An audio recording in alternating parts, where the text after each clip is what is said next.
Hello, so today I did my presentation on parental surveillance on cell phones and the debate over parents' right to survey cellular communication.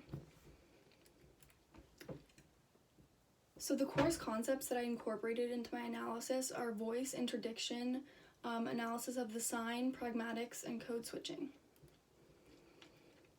With our discussion of voice, we talked about how it's not really just about how you present yourself or how you sound, but it's about establishing role and agency, and it's directly linked to your capacity for self-expression. So social media and cellular communication obviously allow us to establish a voice because we are allowed to self-express through that. So kind of what we see throughout this presentation is that when you limit that, people kind of try to seek alternate forms of mediation in order to establish their voice.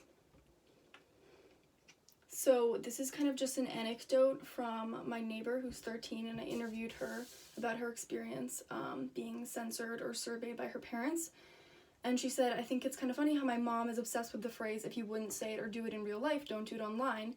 I think that's pretty ironic since she's always reading my texts and monitoring my conversations. If she wouldn't follow me to my friend's house and listen to my conversations and tell me what to say in real life, then why would she do this in real life and feel like she has the authority to do it?"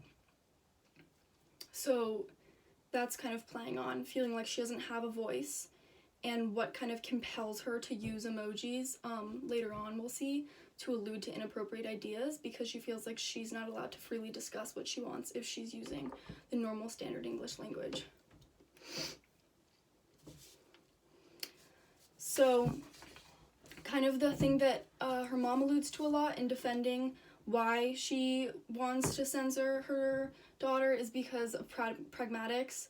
She wants her to feel like she has a voice and author her own identity, but social media and texting take away a lot of the necessary pragmatics that we get in verbal communication.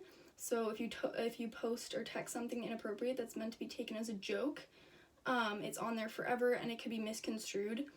And this is kind of a valid point, as we see, because when we're talking about the anthropological concept of voice, Haviland and Condom Head talks about how the familiar relationship between the audience and the street comedian and the tone and intonation he uses help to, achieve his message across the interactional space and help to communicate that it's comedy.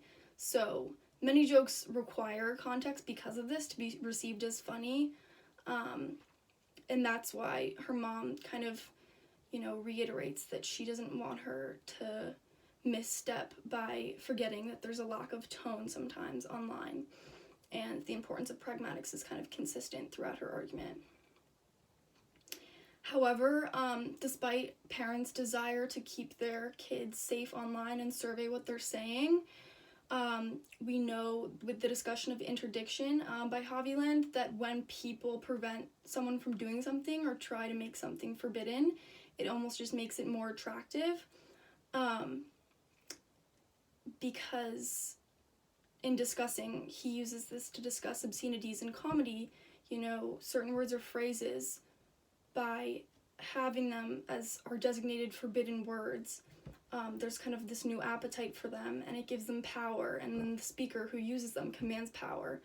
And the same applies here. It's making it the forbidden fruit, so to speak. So that's why kids are trying to pursue the discussion of things they know they're not supposed to talk about, because it's an attractive and titillating thing to do. So that's kind of where emojis come into play, and that's kind of how parental surveillance is shaping linguistic innovation, because the incorporation of emojis is kind of a response to them trying to survey and limit discourse. Emojis are basically indexing a signified idea, and they've basically been used by and large to connote ideas that are otherwise forbidden to talk about, and the thing that's connecting the signifier and the signified is not technically a literal or denotational meaning, but here it's more cultural convention, which makes the signifier and the signified are only unified by an arbitrary convention, and so it's unfamiliar to people outside of the context and the culture, which is a younger generation's culture. So here are just some examples of words and emojis kind of that can be, you know, having an inappropriate connotation. So my example at the bottom is that pragmatics are crucial here. With the example of water, that's an emoji that can be interpreted a number of ways. It could literally mean water. It could be a reference to something sexual. It could be a compliment about someone's fashion, or drip, which is what it's called. But in order to extrapolate the meaning of the emoji in the context of the sentence, you need to understand what the cultural conventions are that are tying the signified meaning and the signifier together. And so parents don't have that understanding, and therefore that's why it goes over their heads, and that's why kids are able to conceal the meaning from their parents. Some of these emojis might be used literally, but they're mostly intended to index to ideas that are like inappropriate in younger teens' vernacular. And so they're kind of being used in place of obscenities. And it's also about membership on social media platforms, which a lot of parents don't have that much of a profile or presence. So kids see the application of these emojis being used to allude to inappropriate ideas, and then they can like recontextualize them into their own conversations.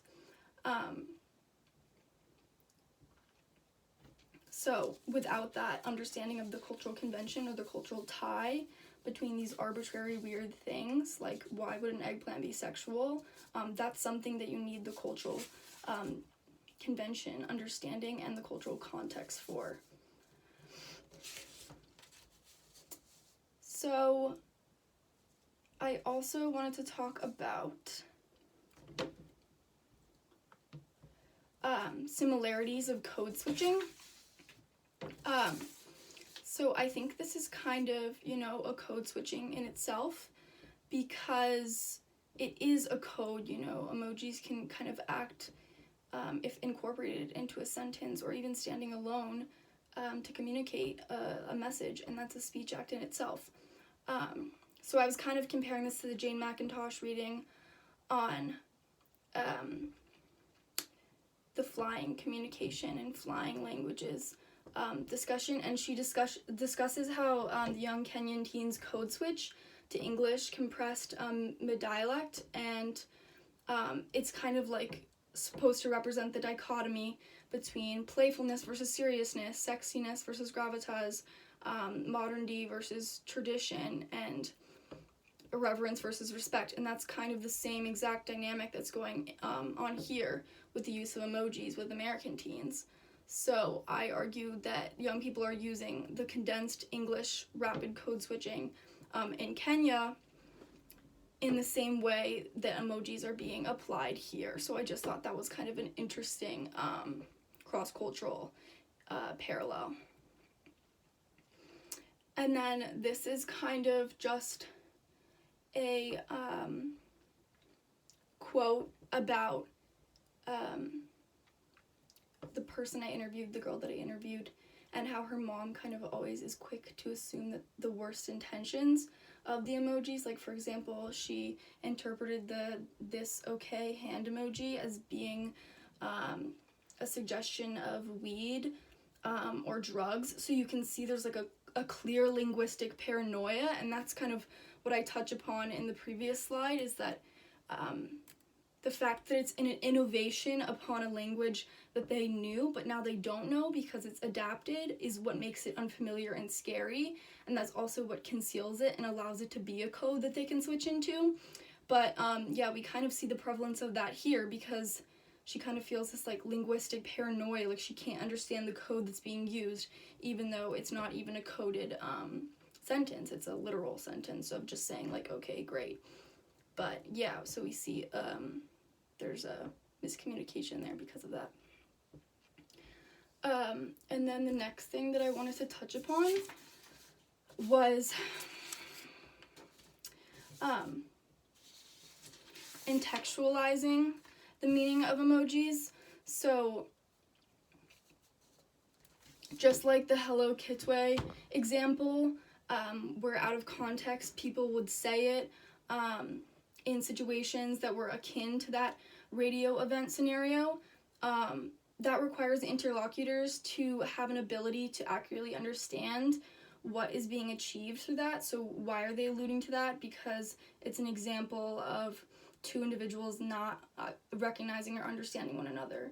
But in order to understand how it applies and functions in a specific scenario, you have to understand the original context of that day that it happened in the radio station. So I kind of wanted to elucidate how, like, in a similar way, the desired intention between interlocutors must be known and the original context must be known. So here's an example. I use the clown emoji to show an example of like a joke or making fun of someone, and my mom thought I was referring to a literal clown, versus my friend, who's familiar with its application on TikTok and other apps, knows that I'm talking about kind of mocking her or making fun of her. And I don't really know if you can see, but I'll attach the slides at the end. But that's it. Thank you.